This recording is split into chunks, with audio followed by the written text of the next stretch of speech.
Welcome to Soft Talk. Today's presentation is titled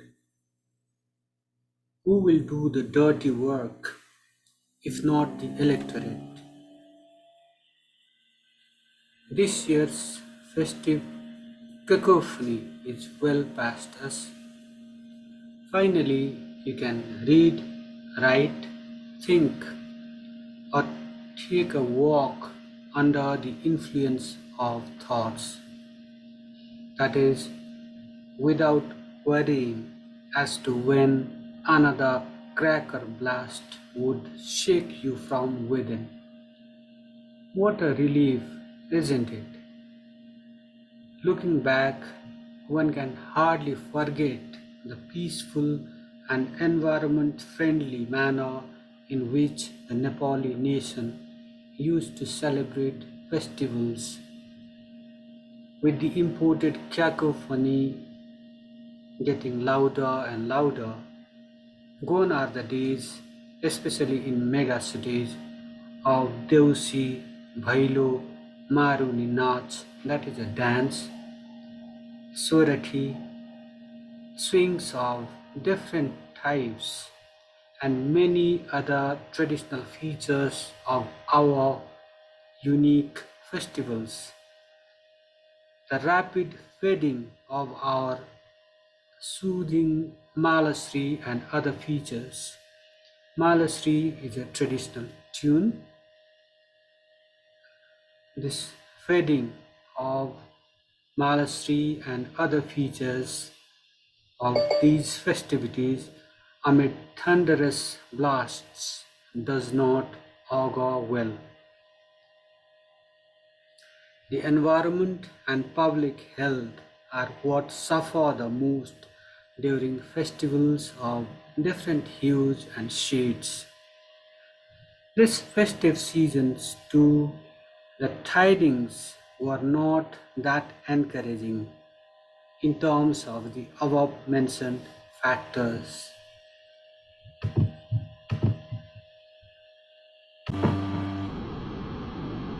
During the festive season, Indian media outlets reported about worsening air quality in major cities like New Delhi, Mumbai, Lucknow, and Patna, among others, thanks to celebratory firecracker blasts, mainly during Tihar, what we call Tihar or Deepavali, and they call it Diwali. During Diwali, in their parlance, our own megacities hardly slept, with cracker blasts every now and then, despite what the government calls a blanket ban on the import of these explosive materials, as if pollution bound to enter the country from the neighborhood were not enough, apart from what you call homegrown pollution. Did these blasts, which took place despite the draconian measure in place against cracker imports, did these blasts give our law enforcement a tough time? Perhaps they did, but perhaps they didn't. With provincial and federal elections around the corner in Nepal, law enforcement has its hands full anyway.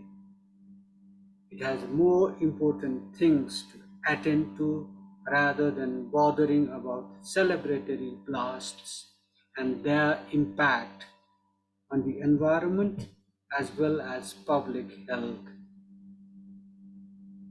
Who cares about the quality of air we all breathe, we all breathe? Who cares about the deafening noise? Who cares about the poor old environment and our lives in their totality? The Indian government did its precious bit by releasing air quality index regularly. But then what did our government do? Let the government speak for itself. After these blasts came what is most probably the world's largest man-made fire event. You have already guessed, I guess, what I am talking about. In Nepal, air quality was bound to deteriorate further as well, with farmers in Punjab and Haryana burning stubble post-harvest in large swathes. This to provide quote unquote nutrients to the soil, even as the Indian government looked on instead of intervening. Isn't it some relief that our farmers have yet to learn this ingenious way of keeping, that is within quotes, uh, our farmers have yet to learn this ingenious way of keeping the soil fertile. Interestingly, all this was happening amid the Climate Change Conference 2022 in Egypt. On the heels of it came the season of election campaigning. On the heels of it came the season of election campaigns riding on the wheels. Streets and neighborhoods reverberated with patriotic songs. These songs blared through loudspeakers mounted on campaign vehicles of different political parties and independent candidates. Wonder of wonders, cities and rural areas of the country reported the sighting of the rarest of the rare breed of Homo sapiens. Who else but the political leaders, especially the repeat offenders, what I call the repeat offenders. This is in reference to these leaders' repeated failure to keep their promises to the electorate.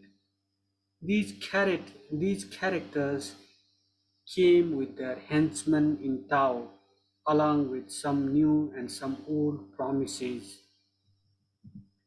Thanks to upcoming elections, a former Prime Minister is busy canvassing in his constituency in Gorkha after crossing a brook riding piggyback on a lesser mortal. Where's the bridge, comrade? Where's the bridge over the brook? While another former Prime Minister is at his rhetorical best while campaigning. He is busy firing counter salvos at a journalist turned politician. Interesting developments, aren't they?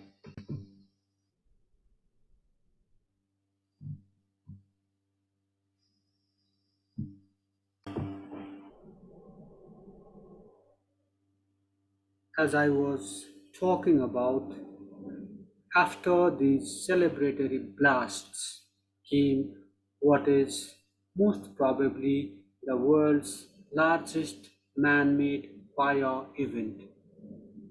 Air quality was bound to deteriorate further in Nepal as well, with farmers in Punjab and Haryana, among other states, burning stubble post harvest in large swathes in the name of providing nutrients to the soil.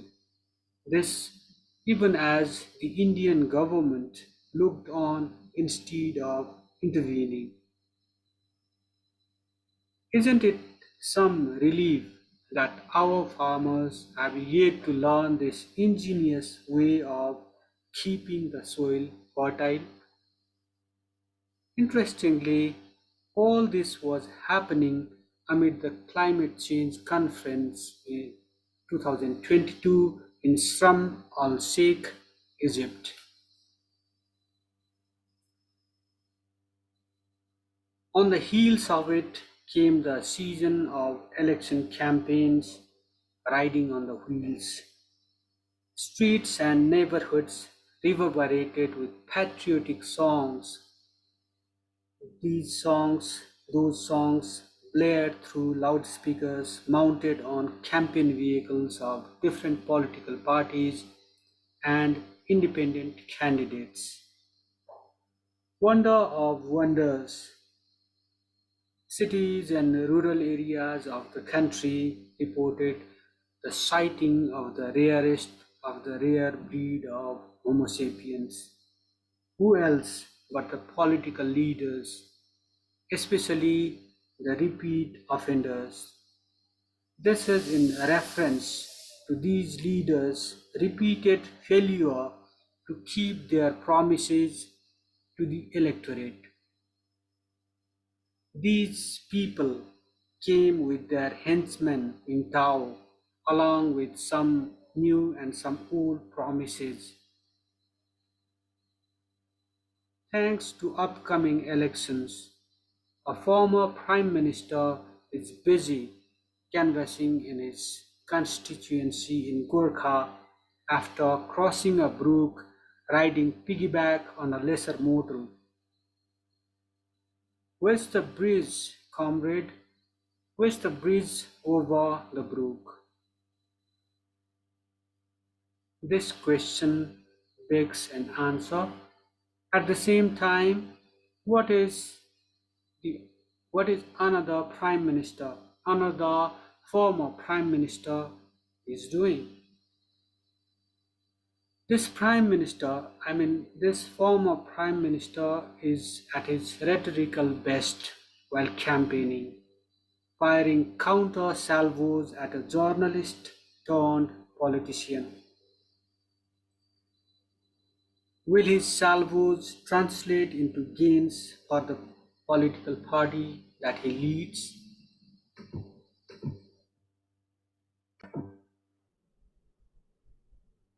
Citing the last election, some reports have pointed that the party in question, this party lost in constituencies where the party chief had addressed campaign rallies. Interesting, isn't it? Ironic also, if these reports are indeed true.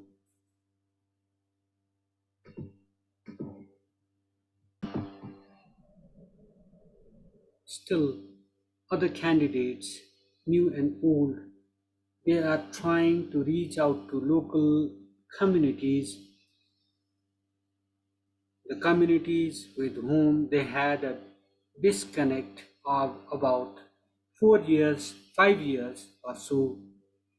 This is in a desperate bid to win hearts and minds. These days, you can find these candidates doing things like playing cards, harvesting paddy, plowing the fields, having tea and chit chat with local communities, all in a day, making up for years of growing apart. Interesting, isn't it? So much so, even the head of the government has found time to visit his constituency in Dadel the far western province. This days after a 12-year-old died on the banks of the Mahakali River. The boy died when one of those shrapnel-like stones flying from an Indian contractor-operated site hit him in course of work meant to develop a road link between Uttaranchal and Tibet via Lipu Lake. Remember that territory? Lipu Lake forms part of the 400 square kilometer Limpiadhura Lipule Khalapani region that Nepal has always said belongs to her. The Deuba visit and this incident, the death of a 12-year-old boy, came barely a year after a local youth from Darsula district in the same province, the far western province, Jai Singh Dhami, went missing into the Mahakali River as Indian security personnel allegedly untied the metal twine despite desperate SOS from the people waiting to cross the river via the same thing, the metal twine. Talking about the Lipule Kalapani Limpiadhura region, Mahesh Singh Dhami, a young engineer and independent candidate for the provincial assembly from Dadelthura constituency 3A. He said in a recent interview with this journalist that border disputes fester on because Nepal's rulers raise the issue only when untoward incidents take place, instead of bothering to resolve the disputes through sustained talks. Amid the rising election fever, media outlets showed the Prime Minister clad in Daura Surbal walking along a dirt road stretch in his constituency with its security detail and the First Lady with much difficulty. This in a reminder that time wounds all heals, as Groucho Marx rightly said once.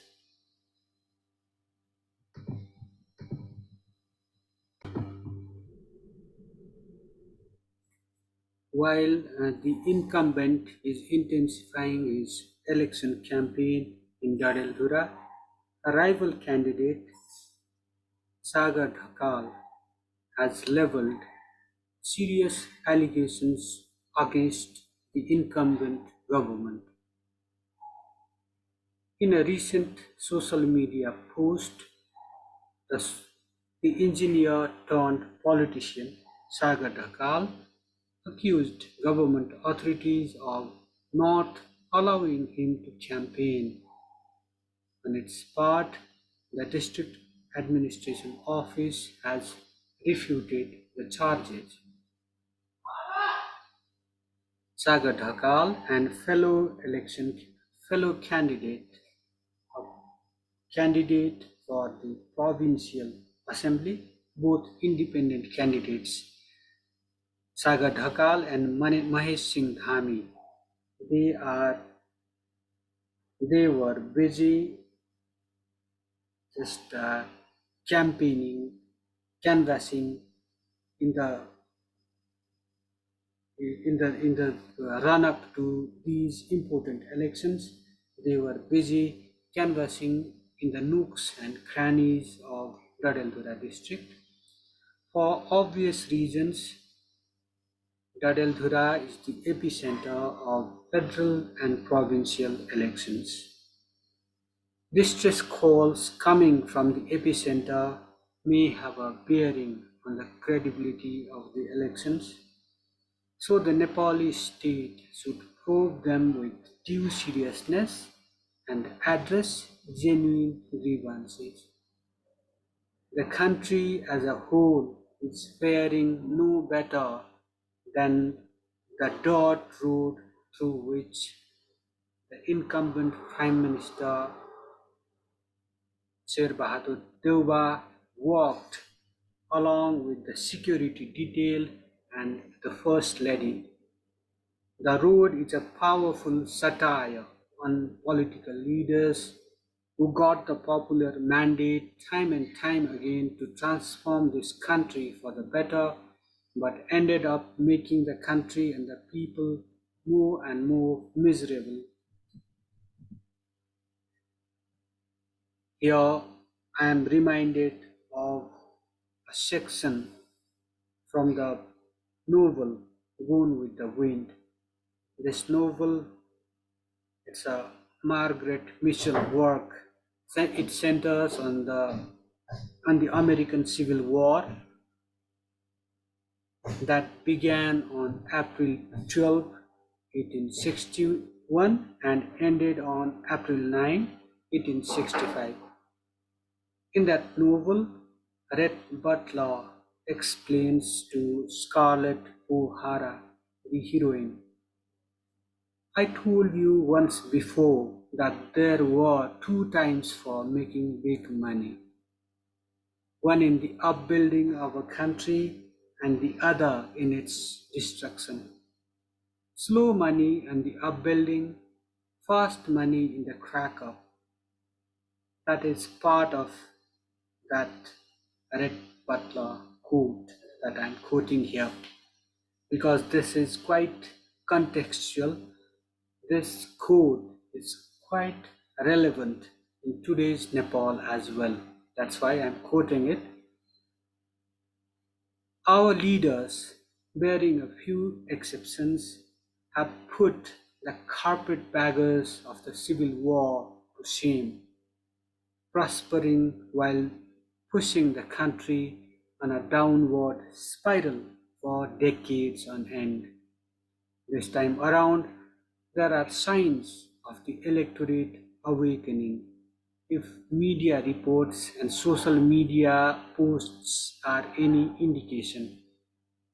In course of the above mentioned interview, Mahesh Singh Dhami, the Dadalthura 3A candidate, had expressed confidence about his victory.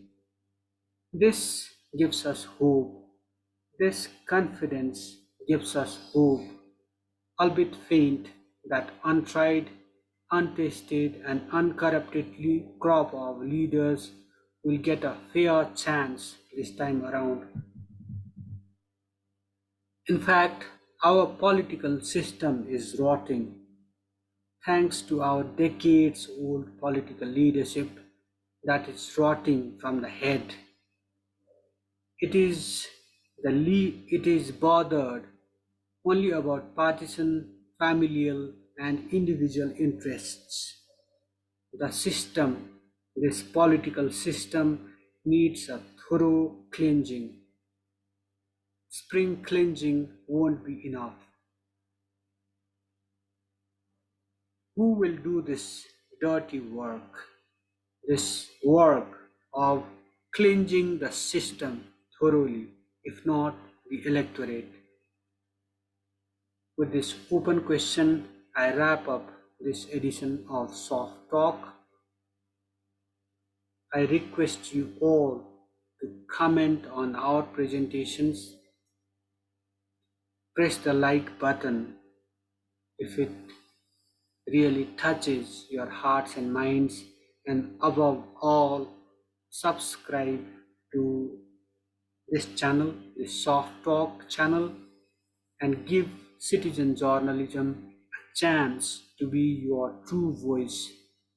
Thank you for watching. Thank you for listening.